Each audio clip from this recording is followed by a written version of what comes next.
This is Boldcastify, the bold new way to podcast.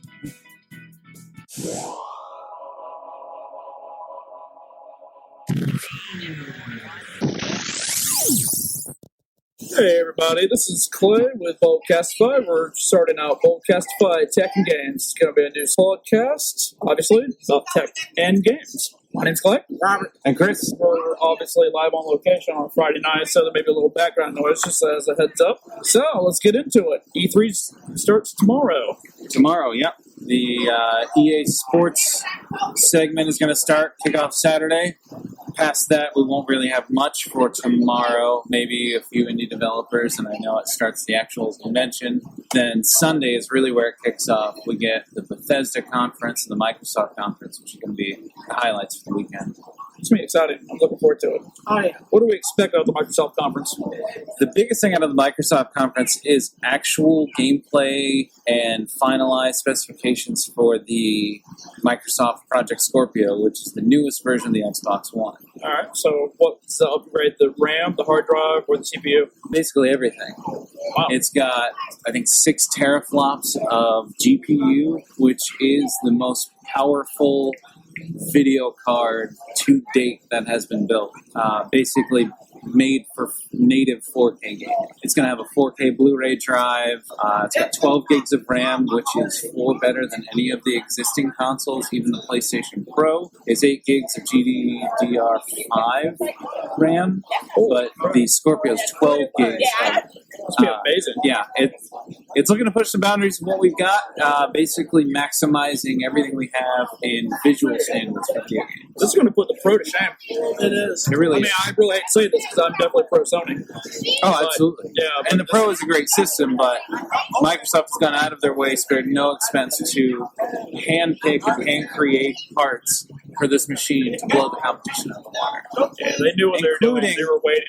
The other half of the Microsoft conference that we're expecting to see is the official announcement of a VR console or VR game experience exclusively for the Scorpio.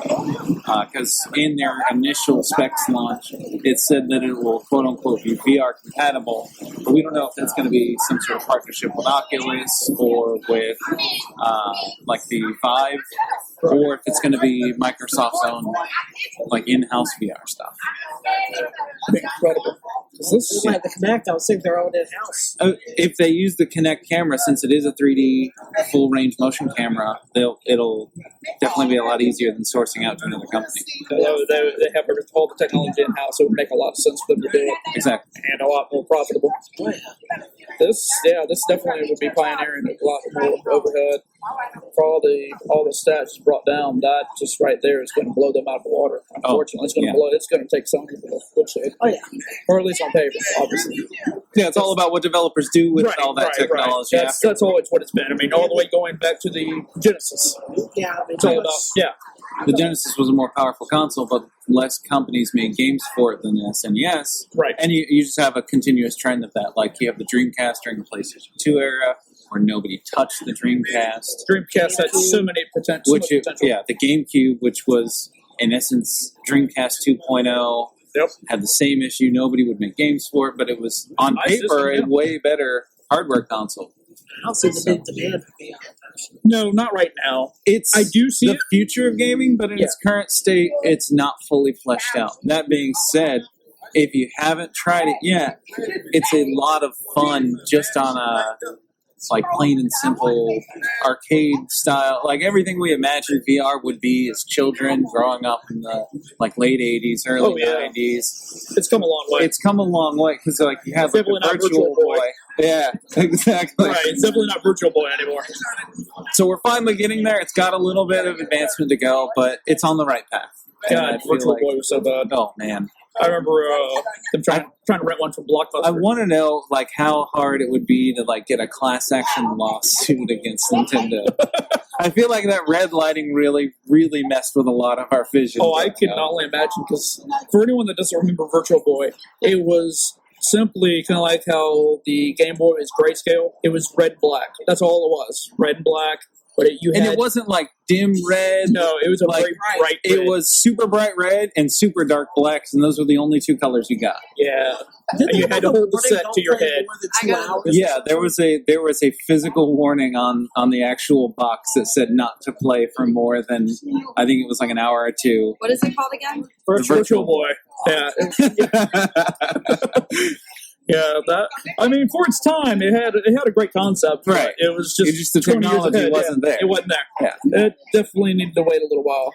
And of course, for everything else, and yeah, there you go. It red and black packaging. They're really pushing the red and black on that one. It's a good color scheme. Yeah, great color scheme. Bad on the eyes, but it's Bad just on the digital eyes. lighting. Like, That was the games. Yeah. there you It go. wasn't. It wasn't We have a visual up. 3D though. It was sprites with different ratio moving. Like, Right, yeah, it was stereoscopic imaging on top of each other, so it wasn't real 3D, and so that made your eyes misfocus on the depth of those like harsh red lights. I mean, remember, this is in the age where Star Fox had to have this special FX chip Yeah. just to have Do the a barrel depth roll. perception to do a barrel roll, so you're going straight along.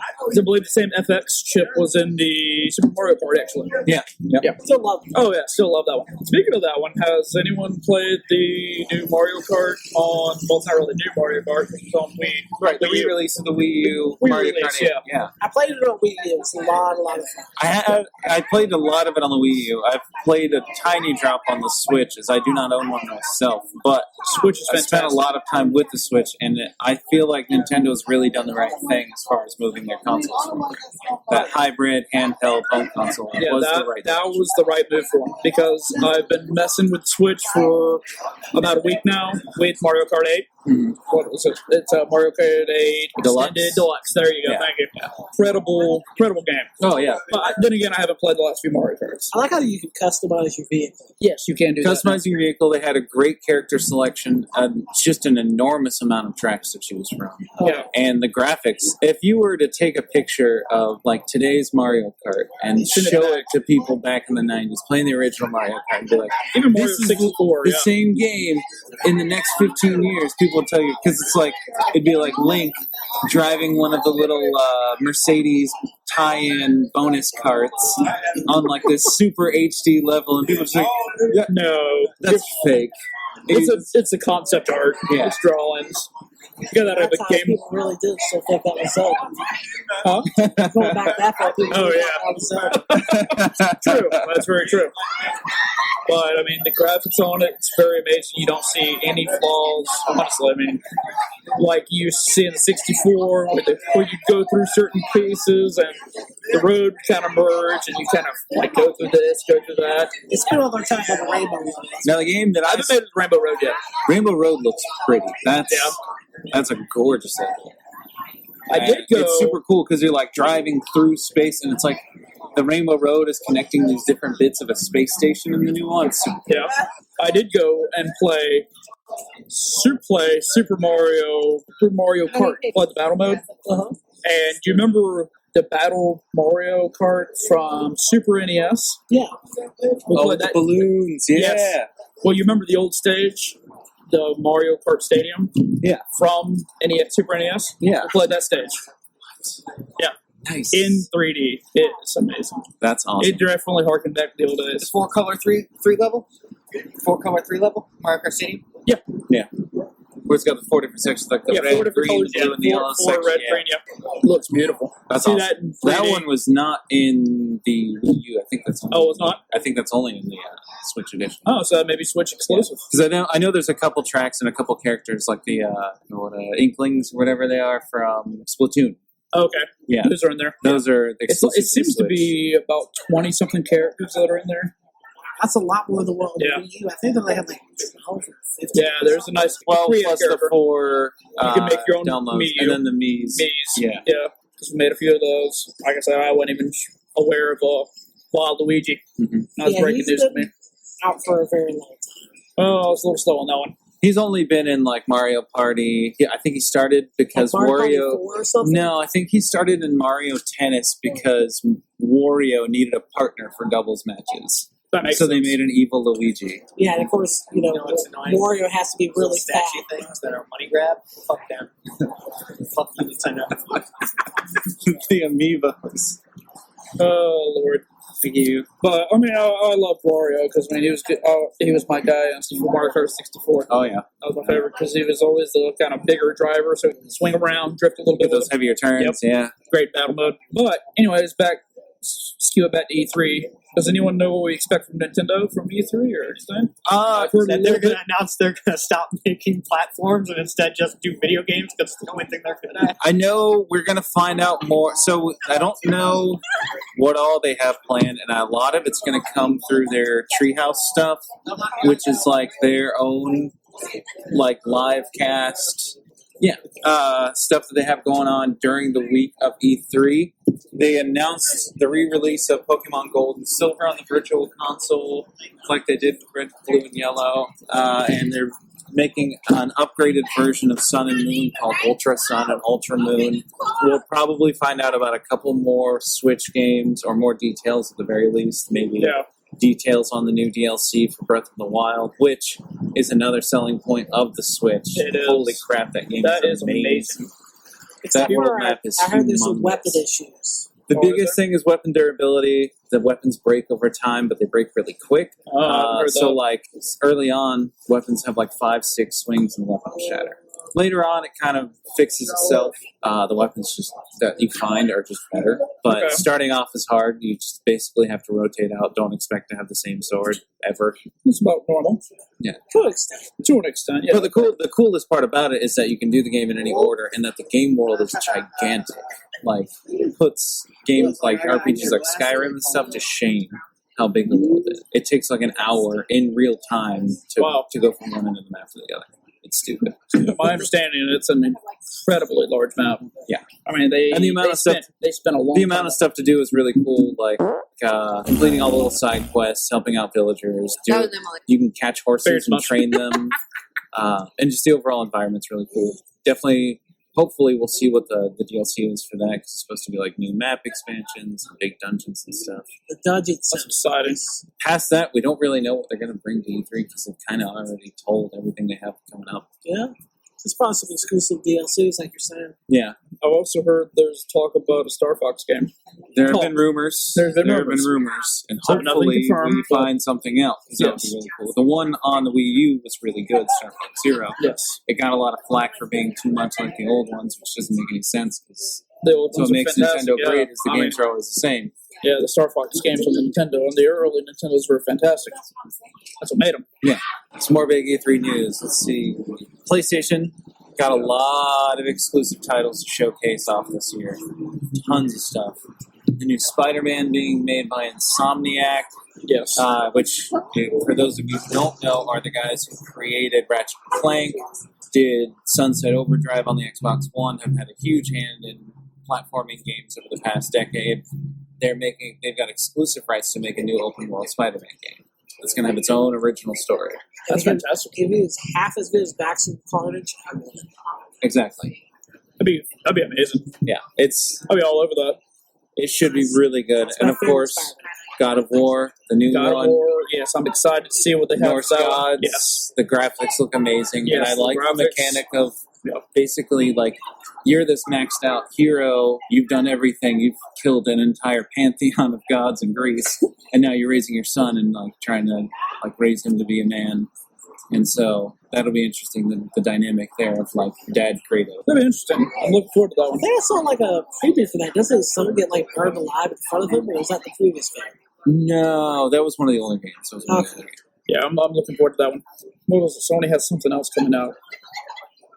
E3. I'm forgetting what it is offhand. I feel like we'll see a Extension of, was it Overwatch or something? Uncharted. Uncharted. Thank you. Yeah, Uncharted. there's the Yes. new- it was originally planned as an expansion for Uncharted 4, Yes. but you're playing as Chloe, the Australian woman, Okay. which is basically like a nod to Tomb Raider. So Yeah. I feel like it'll be a good game, but it's going to feel too close to Tomb Raider because you have a badass long-haired chick who wears her hair in a ponytail doing Indiana Jones stuff, which is there's nothing wrong with No, that no, not at all. Man, when will we get another Tomb Raider? They just came out with one last year, didn't Rise they? of the Tomb Raider Yes, came out. They just came out with that one. Oh, I missed that one somewhere. Oh, that one was really good. So you I'll remember the check it out. reboot? They made a sequel to the reboot. Oh, okay. Yeah, that one was really good. I haven't been able to play it because it's only on PlayStation 4 and Xbox. Yeah, Xbox One and PS4. I only have a PlayStation 3, so I'm mad Oh. about it. Xbox One, I'll have to pick that up because I'm still feeding for another Uncharted. Well, there you go. Yeah, Rise of the Yeah, Tomb there you Raider. That was a great. What else are we expecting from E3? Anything big? Technology-wise, do we have any new interventions? Hopefully, more stuff from Sony about their VR because it's kind of lacking right now. Yeah, VR is not. I've looked at that because I've looked at actually purchasing it. I'm not impressed. It all feels like a bunch of mini games so far, Yeah. and the controls could use some work. But It reminds me of their first Connect. overall, it's a really fun We're experience not for connected. novelty, but it needs a little love, and I feel like we're going to see that. Yeah. I mean, have y'all's VR for like the graffiti games? So the stuff on PC for VR, we have the HTC Vive and the what the fuck is that thing called? Oculus Rift. You got Those have a Oculus, yeah. lot better control schemes than Yeah. what we have on consoles. So if the consoles can get on board with that, because like you have like the graffiti VR where you can make like whole art pieces, and then you have the other version of that where like you can record music and make it into this huge artistic visual audio experience. It would be the right move for consoles to get on board with that level of interaction. Right. I just don't really like the whole immersion. I like to be able to play a video game but be able to walk away from it without having to disconnect from it. Oh, for sure, absolutely. And it's definitely not for everyone. Yeah, absolutely. I agree with that. But I'm looking for. I want something stunning, especially out of Sony. Yeah. Especially to bounce back with Scorpio. They've got to do something. They got to do something to kind of stay in the game, if so aptly put it. Yeah. Because I think the real Neo's dark not horse, the dark horse of the show is going to be Bethesda. Just like last year when they announced Fallout 4 and like it had a 4-month release window, that was huge news. And I feel like, or sorry, that was 2 years ago. I feel like they're going to bring that level again because they're supposed to announce a huge like space exploration game, kind of like a cross between like Star Wars and Mass Effect. oh wow, Like the first time they've announced a new IP in a while. And I feel like that's going to really take the show, along with the potential of announcement of a new Elder Scrolls in the distant future. that'd be fantastic. Speaking of that, I've heard that there is a new Elder Scrolls coming out. Yes, That actually. is actually a thing I believe. Not true. coming out, came out It did come Tuesday. Oh wow! Oh, okay. it already came out. It's Oh. technically an expansion for Elder Scrolls Online. Yeah. If you're into MMOs, So it's a good MMO, but you get the things that come along with that, which is constantly being online and kind of draining your life away. Yeah, I have family that never say this. What now? I have family that are really big into World of Warcraft. Oh yeah, I know a lot of people. We've known someone who spent 15 years playing World of Warcraft. Well, maybe 10. Sorry. Oh Lord! Yeah, and doing all the expansions and going and spending hours and hours and hours on it. But I mean, hey, it's what your passion is. It's your power. Passion is. Absolutely. Yeah. Now, clear me in on this one. Is the PS4 Pro, is that 4K? Yes. Okay, so they did end up making that 4K, because I know there's a lot of talk about them not making that 4K at one time. It's kind of in a weird limbo as far as 4K gaming is concerned. Natively, it can support 4K both, but a lot of developers haven't made stuff that scales up to 4K. So it forces developers on the Pro to make this Pro version, which is an upscaling. So a lot of games are still only presenting in 1080p, but just a better looking 1080p, essentially. Some games have already come out and made like huge advancements with the Pro version of it. Can't think of any off the top of my head.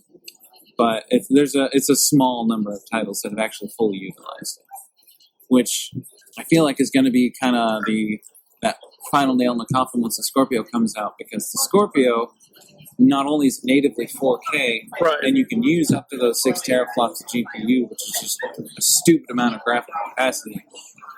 You can choose to, if you weren't making a game in 4K, you could still use that potential to make a better, smoother running 1080p game.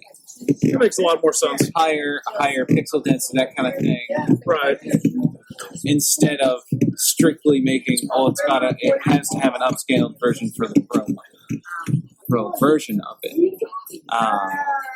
Can't think of any off the top of my head, but it's a small number of titles that have actually fully utilized it, which I feel like is going to be kind of that final nail in the coffin once the Scorpio comes out, because the Scorpio not only is natively 4K, Right. and you can use up to those 6 teraflops of GPU, which is just a stupid amount of graphical capacity. You can choose to, if you weren't making a game in 4K, you could still use that potential to make a better, smoother running 1080p game. It makes a lot more sense. Higher pixel density, that kind of thing. Right. Instead of strictly making, it has to have an upscaled version for the pro. Makes a lot more sense. So, okay, we'll take the on this one. Why are they still keeping it just the Xbox One? They don't want to leave people out. So they want the 4K experience to be an option, but not a necessity, and not a mandatory upgrade. Trying not to jump to another generation of consoles so soon after the Xbox One launch. You know anything? I'm good.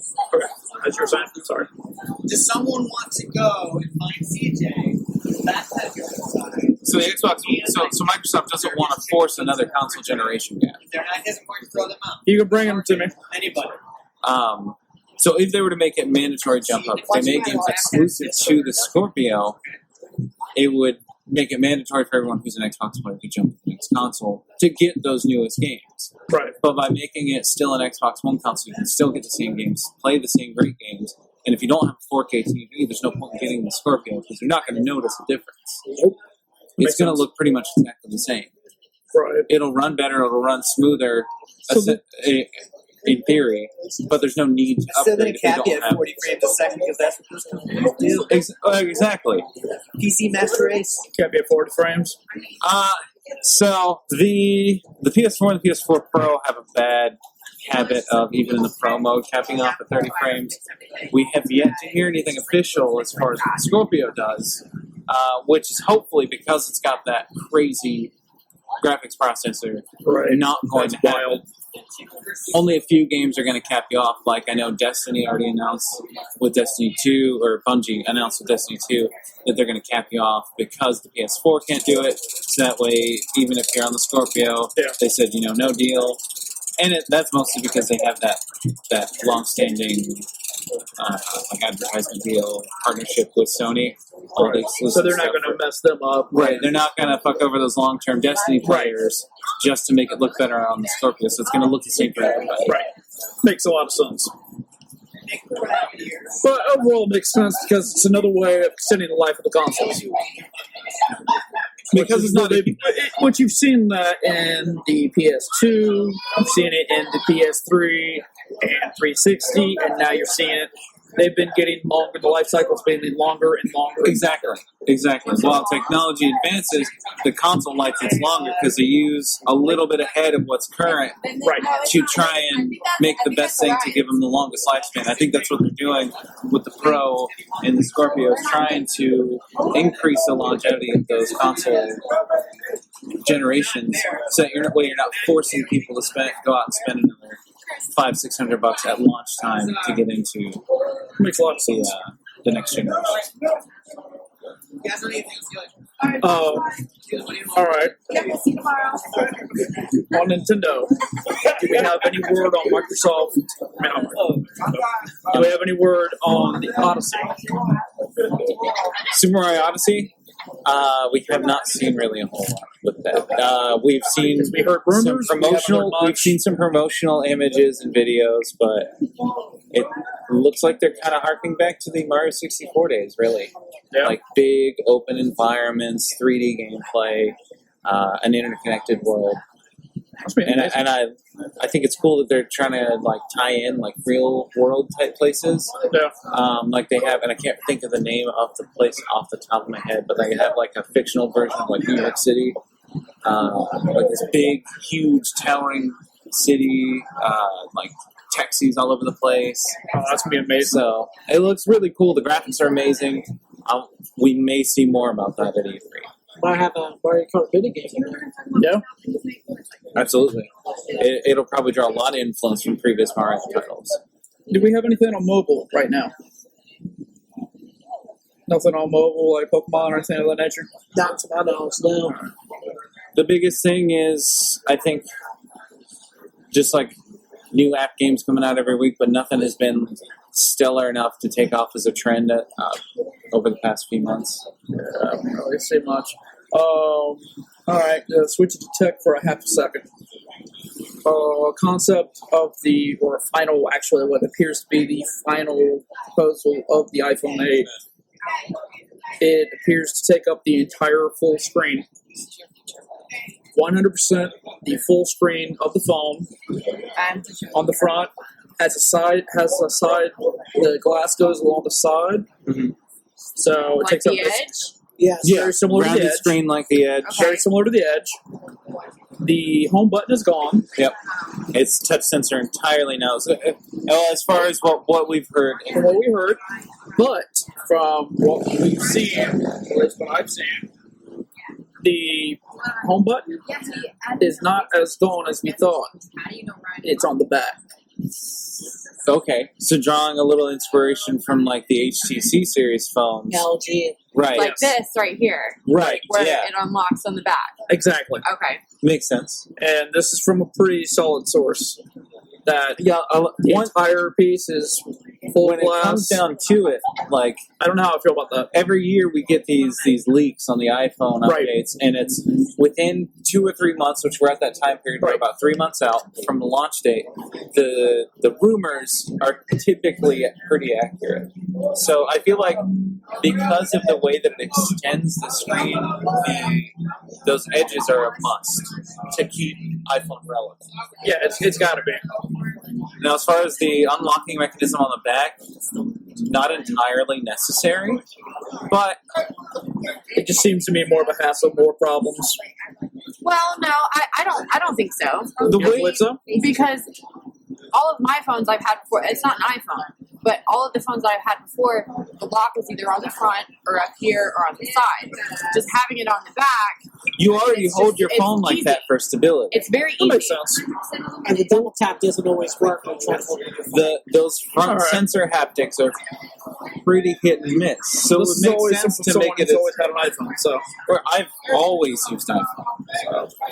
I just feel like this is just a whole lot simpler. I mean, it's just one touch, you're done. And I mean, you're already holding your phone with this. it's already in the back. So Yeah. it makes a lot of sense. It really does. I think the coolest thing out of the rumors that we're hearing is the wireless charging system. Yes, that is something else too. That's very true. That Now, seems that- very interesting. Similar to Samsung's. Similar. So Yeah. it's that magnetic charging system just like the Apple Watch uses, just like the Samsung phone and the Samsung Gear use. It makes a lot of sense, especially since they've condensed down to that single port on the bottom. If they continue with that, it would be a really good idea because you could charge your phone and plug in external accessories like a speaker or headphones and not have to worry about trying to do both. So are you talking about it just being a port, like lay your phone down it? Yeah. Like Samsung does? Yeah. Yep. Okay. Yeah. So that's what all the rumors are saying about the 8 is that it's going to And be There wireless. is still rumors, which not sure on this one, not as sure as the previous one. But there's still rumors about them going to a USB 3 Yeah. from the Lightning port. They need to. I feel like it would be a step in the right direction, trying to Yeah. bring in actual PC universality of cables. Right. And it's a faster connection, honestly. Yeah, the that's lightning exactly is a good what it connection, but it's so specific to one thing that it doesn't make to keep. You're If it doesn't leaving make out sense so to many keep people. using that proprietary cable. Proprietary is good in certain aspects, but you're leaving out so many people. Exactly. Is there anything original coming out of this iPhone? It seems like it's kind of grabbing from other manufacturers. Well, I mean, I'm hearing a few things, but mostly also the glass, and obviously they're boosting up to the A10, I believe, the A10A or Yeah. A10X. The other thing that I've heard Which is in gonna be rumors the is that new they're iPad going back to glass front and back instead of that plasticky ceramic Yeah. backplate. It'll be Which, like a Gorilla Glass, though. yes, switching to a Gorilla Glass style, harder to break, and a lot cooler, helping vent out heat because when they switched to the ceramic case with the 6S series and the 7s, I mean, I have a 7 myself, and it generates a lot of fucking heat. Yeah, it It's does. hot if I leave the screen. I agree with that 100%. With my 7S, you notice a lot of heat. Especially when you've got a lot of stuff going, you've been using it constantly. If I'm on the road making a call, Yep. and it lasts more than 20 minutes, like I have to It set builds my up. phone down and put it on speaker because I can't hold it in my hand anymore. Right. It's too hot. That's crazy. So using glass to kind of confront that problem, I feel like is a good step in the I figured that would be a direction they'd probably head back to. yeah. It makes sense. Because the 4 and the 5 were a lot cooler operating. Yeah, they than were. They the really 6 were. and 7. But obviously, they had the problems with the fracturing and every other problem. Because it was a weak glass, Yeah. everything would shatter, and you'd have to replace both the front and the back of the phone. I just don't know how they're going to handle the waterproof or the water resistant, should I say? Yeah. So the water resistance was a great addition to the iPhone, but making it all glass and having that seam run along the entire edge, I don't know whether that's going to take it away or how I they're think they'll going probably save it for the next one. to. Yeah. I think they'll be the selling point for the next one. Yeah. It makes more sense. All right. Do we have anything else on Samsung or anything of those natures? Any other phones coming out? The S8 just launched. It's gotten great reviews. I know people that personally have it that love the new Samsungs. Past that, they really haven't said what they're going to do next. It's always an interesting thing to see what they do, but at this point in time, we haven't really seen where. Oh, we'll talk a little bit more. Maybe in the next show we'll talk more about the new iMac. It's back. Yes, the iMac is back. Full new iPad, Full home computers, the new iPad. There's a lot of things coming up with those. Yep. All right. Well, thanks for joining us on the first episode of Boldcastify Tech and Games. Thanks for listening. I swear that's so.